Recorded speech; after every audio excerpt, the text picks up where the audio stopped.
ఇప్పుడు ప్రపంచ వ్యాప్తంగా భారతీయులు ప్రతి పండుగను మలబార్తో జరుపుకుంటారు. ఎందుకంటే మలబార్ అందిస్తుంది అద్భుతమైన అవకాశాన్ని. ఇది మీ పండుగలను మరింత ప్రత్యేకంగా చేస్తుంది. కాబట్టి ఇప్పుడు ఎక్కువ సేవింగ్, ఎక్కువ సంతోషాలు, ఎక్కువ సంబరాలు. ప్రతి పండుగకు మలబార్ గోల్డ్ అండ్ డైమండ్స్. రాజకీయ నాయకులు కొత్త పార్టీని పెట్టే ముందు ప్రజల్లోకి లోతుగా వెళ్లేందుకు వివిధ రకాల కార్యక్రమాలు చేస్తుంటారు. కొంతమంది రోడ్ షోలు, కొంతమంది పాదయాత్రలు, మరికొంతమంది బహిరంగ సభలు, ఇలా అనేక రకాలుగా ప్రజలను తమ వైపుకు తిప్పుకునేందుకు ప్రయత్నిస్తుంటారు. సరిగ్గా ఇప్పుడు తెలంగాణలో జాగృతి అధ్యక్షురాలు కవిత అలాంటి స్ట్రాటజీతోనే ముందుకు వెళ్తున్నారట. ఇంతకీ కవిత యాక్షన్ ప్లాన్ ఏంటి?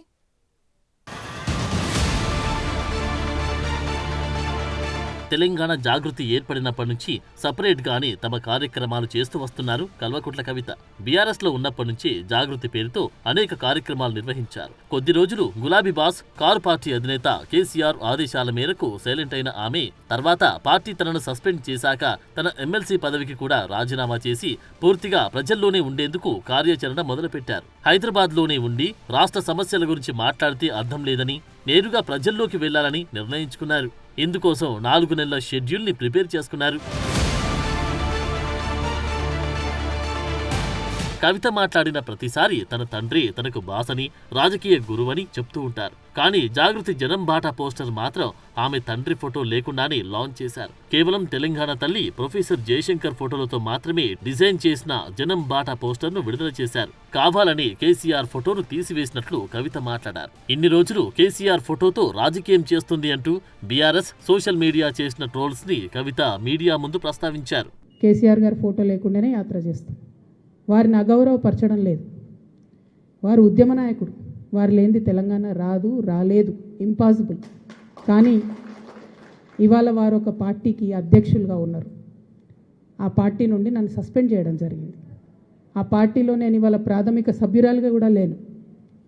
నేను తెలంగాణ ప్రజల దగ్గరికి పోయి మళ్ళీ వాళ్ళ సమస్యలు ఏంటి తెలుసుకొని తెలంగాణ జాగృతి అనే సంస్థను పటిష్టం చేసేటటువంటి ఈ ప్రయత్నంలో కేసీఆర్ గారి ఫోటో పెట్టుకోవడం అంటే నైతికంగా నాకు కరెక్ట్ కాదు. అది చెట్టు పేరు చెప్పుకొని పండ్లు అమ్ముకోవాలనే ఆలోచన నాకు లేదు. ఆ చెట్టు నీడన ఉన్నన్ని రోజులు ఆ చెట్టును సంరక్షించాలని, ఆ చెట్టును దుర్మార్గుల బారి నుంచి కాపాడాలని నేను చెయ్యని ప్రయత్నం లేదు. ఇవాళ ఆ చెట్టు నీడ నాది కాదు అని చెప్పినప్పుడు ఇంకా ఆ చెట్టు పేరే చెప్పుకొని బతకాలనే ఉద్దేశం నాకు లేదు.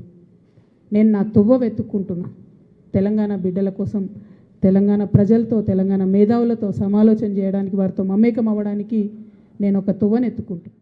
మరోపక్క రాజకీయ విశ్లేషకులు మాత్రం కవితను నమ్మి జాగృతిలో చేరి తన వెంట నడిచేందుకు మాజీ ఎమ్మెల్యేలు, ఇతర పార్టీ నాయకులు సిద్ధంగా లేరని అభిప్రాయపడుతున్నారు. కానీ కవిత మాత్రం కేసీఆర్ అనే మహావృక్షం నీడలోనే తాను పెరిగానని, ఇప్పుడు ఆ చెట్టు నీడలో దుర్మార్గులు చేరారని, అందుకే తాను బయటికి వచ్చేస్తానని చెప్తున్నారు. ఇకపై కేసీఆర్ ఫోటోని జాగృతి సంస్థ కార్యకలాపాల్లో ప్రదర్శించమని కవిత తేల్చి చెప్పారు. ఇంత జరిగాక కూడా కవిత కేసీఆర్ ఫోటోతో ప్రజల్లోకి వెళ్తే నైతికంగా మంచిది కాదంటూ ఆమె తన అభిప్రాయాన్ని వ్యక్తం చేశారు.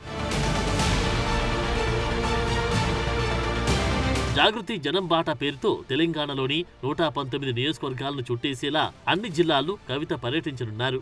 మొదట హైదరాబాద్ నుంచి మొదలుపెట్టి ఉమ్మడి 10 జిల్లాలోని ప్రజలతో మమేకమై వారి సమస్యలను ప్రభుత్వం దృష్టికి తీసుకొచ్చే విధంగా గ్రామాల్లోని రైతులు, యువత, మహిళలు ఇలా అన్ని వర్గాల ప్రజలను కవిత కలవనున్నారు. ప్రతి నియోజకవర్గానికి 2 రోజుల సమయం కేటాయించి మొదటి రోజు నియోజకవర్గంలోని బలమైన నాయకులు, కార్యకర్తలతో సంప్రదింపులు చేసి రెండో రోజు మీటింగ్ ఏర్పాటు చేయనున్నారు.